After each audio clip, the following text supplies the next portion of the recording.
diawasi oleh Bawaslu. Iya, karena ini yang kita memastikan bahwa seluruh tahapan termasuk pemutahiran data pemilih ini berjalan sesuai ketentuan perundang-undangan yang berlaku. Assalamualaikum warahmatullahi wabarakatuh. Halo sahabat Bawaslu dimanapun teman-teman berada. Salam sehat untuk teman-teman semua. Hari ini alhamdulillah kita ada di podcast kedua Obrol Bawaslu. Nah, obrolan soal Bawaslu kali ini kita akan membicarakan soal pemutakhiran data pemilih berkelanjutan. Nah, karena ini terkait dengan surat edaran KPU nomor 132 waktu keluar bulan kalau tidak salah 4 Februari 2021 teman-teman, karena sudah ada perintah dari KPU untuk dilakukan pemutakhiran data. Nah, hari ini untuk membicarakan itu kita sudah kehadiran salah satu koordinator divisi Bawaslu Provinsi Gorontalo, Pak Rahmat. Sapa dulu dong Pak, ininya Pak. Dibuka dulu juga maskernya, nggak apa-apa. Kita sudah menerapkan protokol kesehatan di sini. Iya. Ya, Assalamualaikum warahmatullahi wabarakatuh. Ya, pemirsa obrolan apa namanya? Soal Bawaslu Pak. Obrolan soal Bawaslu. Iya. Nah, jadi teman-teman, Pak Rahmat Mohi, Pak Rahmat Kato Mohi, namanya ada banyak ya Pak. Rahmat Mohi aja. Oh, Rahmat Mohi, oke. Jadi Pak Rahmat Mohi ini koordinator divisi pengawasan. Jadi beliau itu sebelum menjadi anggota Bawaslu, beliau itu sempat menjadi anggota KPU, betul Pak? KPU Kabupaten Bonebolango. Nah, jadi ini udah tepat nih seorang profil Pak Rahmat Mohi sekarang hadir di sini untuk menjelaskan itu.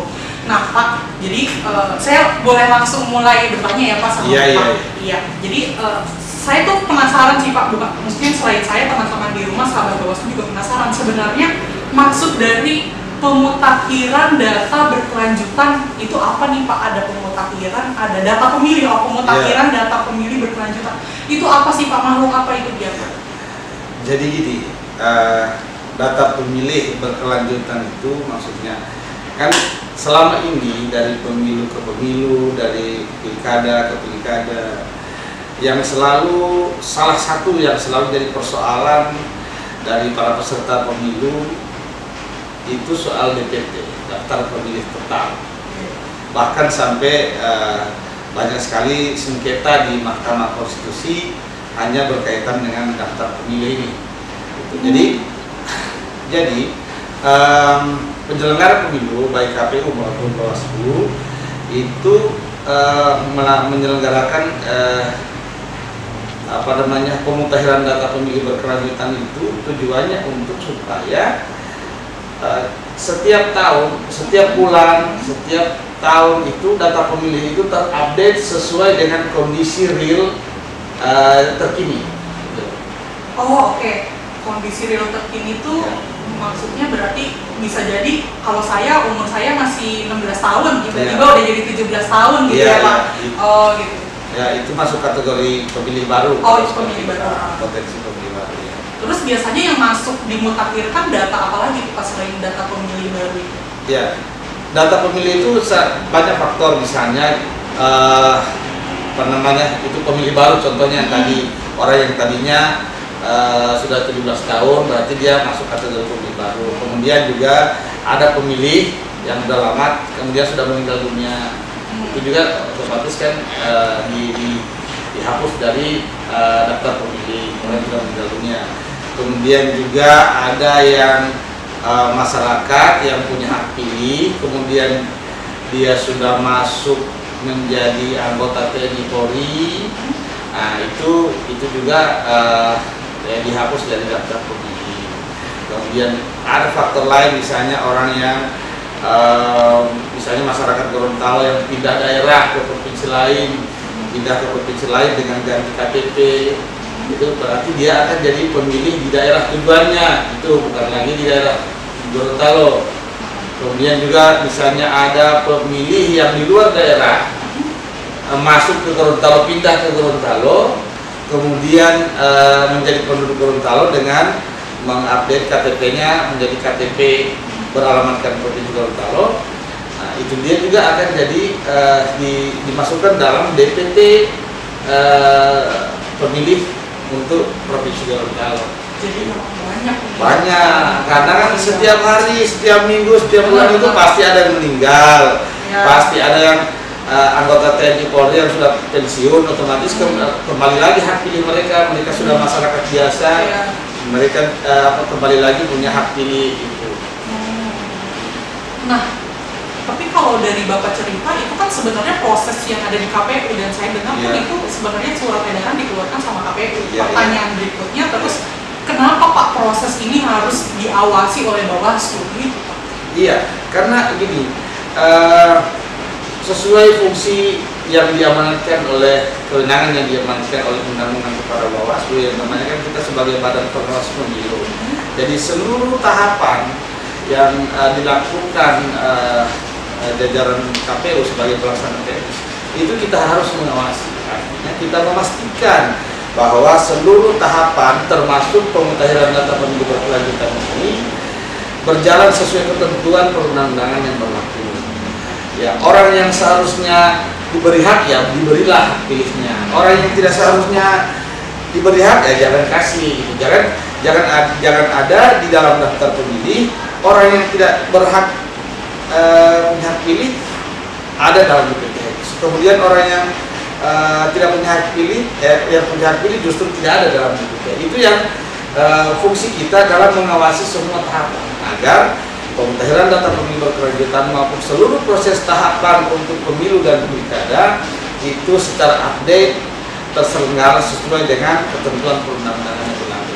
Jadi berarti kita mengawal memang betul. Iya harus. Orang yang berhak ya Pak ya. Iya, itu kan kalau kita bicara hak pilih juga itu bicara soal hamnya orang ya Pak. Kita hak konstitusi. Berarti kita selain menegakkan demokrasi kita menegakkan ham juga nih Pak ya. Iya. Hak konstitusi warga negara dalam menentukan hak pilihnya, berpartisipasi pada demokrasi dalam proses pengalihan kekuasaan, pemilihan anggota DPR, DPD dan sebagainya.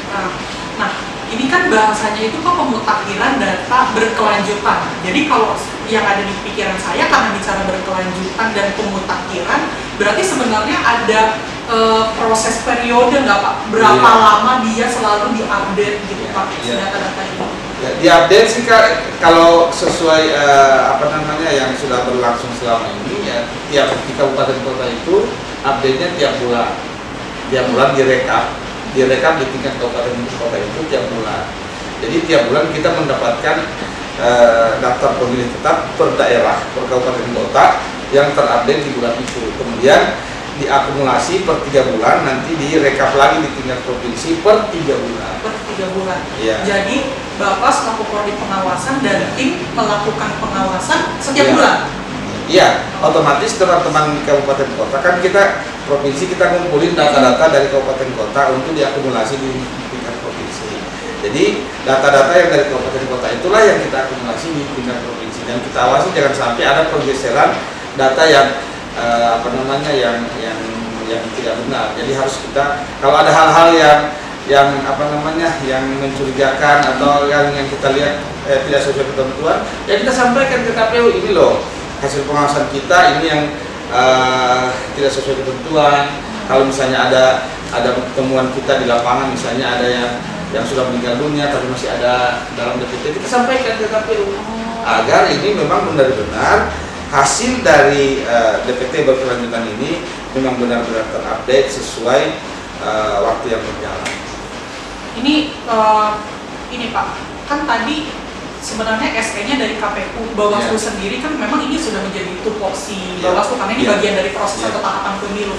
Tapi dasar hukumnya sendiri kalau Bawaslu RI itu ada tidak sih Pak memerintahkan langsung kabupaten kota termasuk provinsi untuk mengawal ini Pak? Iya. Kemarin 2 hari yang lalu kita baru menerima SE-nya, dari Bawaslu.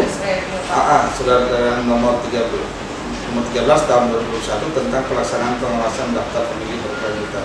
Di sini kita diatur, Bawaslu RI telah mengatur teknis pelaksanaan bagaimana kita melakukan pengawasan proses cara kita mengawasi tentang pemutahiran data pemilih berkelanjutan ini. Tapi ini sebelum-sebelumnya juga sudah dilakukan hal yang sama. Iya. Nah, kalau sebelumnya sudah dilakukan hal yang sama, Bapak boleh dong Pak cerita ini ada catatan apa gitu Pak dari pengawasan terhadap pemutakhiran data pemilih berkelanjutan di periode sebelumnya nih Pak? Yang jadi supaya kita juga ada listener-nya lah Pak, jadi kita bisa belajar apa sih yang bisa dari sebelum-sebelumnya, pengawasan sebelumnya. Jadi gini, karena ini pemutahiran data pemilih berkelanjutan ini, kita kan baik KPU maupun Bawaslu itu kan tidak punya sekarang ini tidak punya badan ad hoc di tingkat kecamatan, kelurahan dan desa gitu kan. Kalau di Bawaslu tidak punya Panwascam. Ini kendala nih Pak berarti ya? Ini bukan kendala, ini kondisi yang ada yang beda. Kemudian dalam melakukan pemutahiran data pemilih berkelanjutan itu kita berkoordinasi dengan Dinas Dukcapil. Data-data kependudukan yang ada di Dinas Dukcapil itulah yang kita kita mintai untuk dimutakhirkan, dicocokkan dengan kondisi terkini. Misalnya di Capil kan ada orang meninggal dunia, kemudian di Capil disampaikan ke Capil, otomatis catatan sipil akan menghapus dia yang bersangkutan dari daftar kependudukan. Pak, tadi Bapak sempat menyebutkan kondisinya tuh sekarang tidak ada pengawas ad hoc di daerah kabupaten kota ya, konteksnya mereka untuk melakukan mengawasi pemutakhiran data pemilih berkelanjutan. Nah itu maksudnya gimana itu Pak? Kondisi. Jadi sekarang ini kan tahapan pemilu belum berjalan maupun tahapan pilkada sudah selesai, otomatis baik jajaran KPU maupun Bawaslu tidak punya jajaran ad hoc. Misalnya kalau Bawaslu kita tidak punya Panwascam, tidak punya pengawas kelurahan desa, tidak punya pengawas PPS. Begitu juga KPU, mereka juga tidak punya PPK di kecamatan, tidak punya PPS di desa gitu. Jadi semata-mata update soal data pemilih berkelanjutan ini terkonsentrasi pada data kependudukan yang dimiliki oleh Capil, karena di sanalah sirkulasi dari penduduk masuk, penduduk keluar, penduduk meninggal dunia, penduduk lahir, semua soal-soal kependudukan pasti ada di Capil. Disitulah kita jadikan dasar untuk bagaimana mengupdate data pemilih berkelanjutan. Jadi Bawaslu dalam proses ini yang diawasi tidak cuma KPU ya Pak, Dukcapil sebagai sumber data juga ikut diawasi prosesnya gitu ya Pak ya? Begini, bukan mengawasi Dukcapilnya, tapi data-datanya diminta oleh KPU dari Dukcapil, kita mengawasi, kita melihat apakah data-data ini mana yang sudah meninggal dunia kita hapus dari data pemilih, mana yang pemilih baru kita masukkan dengan DPP. Nah ini menarik nih, berarti memang ada kekurangan pertama karena kita udah nggak ada yang ad hoc tadi di daerah, kita kurang tenaga ya Pak ya di provinsi, kabupaten kota untuk melakukan pengawasan itu, karena ternyata sampai level desa sampai yang harus diawasi. Nah berarti dari catatan tadi Pak, kira-kira strategi seperti apa nih Pak pengawasan yang akan dilakukan ke depan gitu untuk terus mengawal pemutakhiran data berkelanjutan? Kalau strategi ini kita sudah surat edaran ini kita sudah diinstruksikan untuk melakukan langkah-langkah terkait pengawasan DPT berkelanjutan ini. Nanti kita teman-teman kabupaten kota itu insya Allah akan mencoba melakukan uji petik, misalnya data pemilih yang diupdate bulan lalu, itu ada lagi data dari Dukcapil. Nah, kita uji petik apakah memang data-data ini sebagai sampel ya, misalnya kita coba untuk bisa mengetahui tingkat akurasi dari data pemilih berkelanjutan. Karena akurasi tadi berimplikasi pada data pemilih yang berkualitas untuk mewujudkan demokrasi yang berkualitas. Nah itu jadi teman-teman ternyata sebegitu pentingnya ya untuk mengawal pemutakhiran data pemilih berkelanjutan yang sedang dilakukan oleh Dukcapil dan juga KPU. Nah, ini terakhir Pak, pertanyaan terakhir sederhana aja Pak. Jadi Bapak ada pesan nggak Pak untuk para stakeholders terkait juga para masyarakat terkait pemutakhiran data pemilih?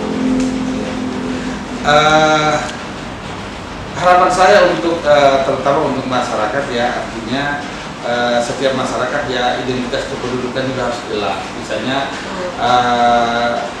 orang yang sudah misalnya sudah 17 tahun cepat-cepatlah urus KTP-nya, gitu kan, cepat-cepat ke Capil untuk urus KTP, supaya dia bisa akan masuk ke dalam BPT lebih mudah lagi, seperti itu. Atau misalnya masyarakat yang keluarganya sudah meninggal dunia, atau misalnya ada yang keluarganya sudah masuk TNI Polri, atau misalnya pensiunan TNI Polri, itu kan segera melaporkan ke Dukcapil untuk ataupun ke KPU maupun ke Bawaslu untuk supaya memudahkan kita dalam mengupdate daftar pemilih. Iya. Terima kasih nih Pak sudah hadir di acara Obrol Bawaslu. Jadi memang Obrol ini kita mau mensosialisasikan ke masyarakat apa saja sih yang dilakukan oleh Bawaslu. Bapak sebagai Koordinator Pengawasan sudah menyampaikan tadi apa soal pengawasan kita di bidang itu. Teman-teman, terima kasih sudah turut hadir menyaksikan podcast kali ini. Berhubung sebentar lagi 9 April Pak 2021, saya mengucapkan atau Bapak mengucapkan juga nih Pak, selamat ulang tahun untuk Bawaslu Republik Indonesia. Itu kan udah berarti ini kiprahnya sudah 13 tahun ya Pak, 13 tahun bersama rakyat mengawasi pemilu. Jangan lupa teman-teman, bersama Bawaslu kita tegakkan keadilan pemilu. Sampai jumpa di podcast-podcast berikutnya. Ya Pak, salam dulu. Ya.